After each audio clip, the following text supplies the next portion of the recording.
Look at me. Look at me. You suck.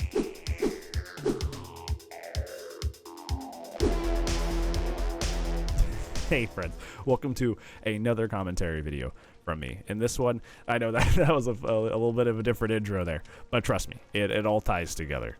So I spend a lot of time watching a lot of DBD content outside of my own streams. A lot of you guys are content creators as well, and I watch a lot of your stuff, and I watch a lot of people's stuff outside of my community as well. And I've come to the realization that the main reason that a lot of people are hard stuck in a rank or hard stuck in improving or plateauing super hard is because of excuses. They like to play the blame game, and that is the main reason they have not improved in this video game. I think I see this more often in like people who are still learning the game, and to a lot of extent I did this a lot when I was like first learning the game. Was like when you first encounter like a perk like Dead Hard that literally just grants invincibility just because you were being effective in a chase earlier, like it feels super bad, right? It feels like that's like the main reason, like, you know, they are winning the game is just because, you know, they got free invincibility, they made it to the pallet when they shouldn't have, and now the chase is extending, and you feel like that is the main reason that you failed that match. And I hear a lot of people when they're like on stream or are, you know, making their YouTube videos saying, "Oh, yep, I would have won if that person just didn't have their Dead Hard." And I think that while it's good to understand that like that had an effect on the game going against you, that there's a lot of other stuff in the match that could have gone a lot better that people aren't paying attention to just because they're so riled up by this thing that's easy to blame it on. I see plenty of people get a very, very strong survivor map, like Fractured Cowshed, but they dedicate too long to chases. They don't really check their generators.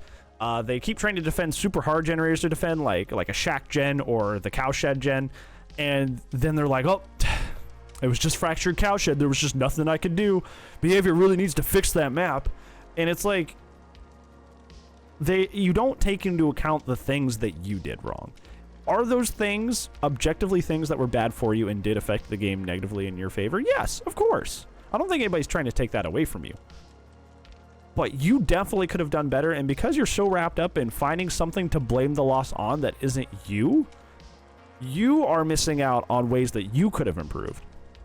You're missing out on ways that you could get better because you're so quick to just play the blame game and just put it on something that isn't you.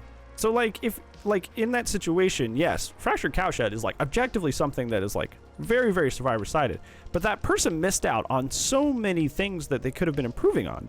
Like if they had taken the time and effort themselves to focus more on pressuring the gens, that is a skill that carries over into multiple other games and not just that game. But because they're so quick to just like quickly pin the blame on something like a perk or a map, they're missing out on the ability to understand that they played incorrectly at certain points, and that they could have definitely improved. They could have improved. And that's the main thing that I see that holds people back, is even when they have something that's pretty glaringly against them, like a very, very, like, oh, I got the meat packing plant, or, you know, oh, wow, the whole team had Dead Hard. They think that the only reason that they failed is because of those things, so they just block out any chance to learn at all. They think they just had no chance to learn that match, and that's just not true. You always have a chance to improve on something. You should always be playing to improve and not to win. So he should be they should be focusing on what they have done better in that match, and focus on better habits and what they did not, where they did not make ends meet in that match, instead of just playing the pinning the blame on something else and then just putting the match in the back of their heads and just forgetting it.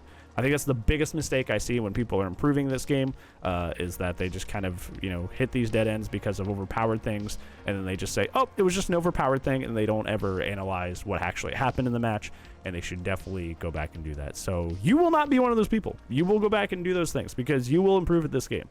So yeah, hopefully that advice was helpful for you, and if I don't see you on Twitch or in the next video, I will see you when I see you, friends. Goodbye!